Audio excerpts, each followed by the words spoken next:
ரதி என்னும் அழகிக்கும் நீதானே ராணி கதி நீயே என கொஞ்சம் கண் பாரு தேவி ரதி என்னும் அழகிக்கும் நீதானே ராணி கதி நீயே என கொஞ்சம் கண் பாரு தேவி ஆனந்த விகடம் சொல்லு என்னை பேரின்ப நதியில் தள்ளு ஆனந்த விகடம் சொல்லு என்னை பேரின்ப நதியில் தள்ளு நான் பாக்யாதிபதியானேன் உன்னாலே கண்ணே உஷா பசும் பொன்னே உஷா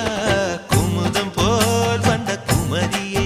முகம் குங்குமமா சிவந்தது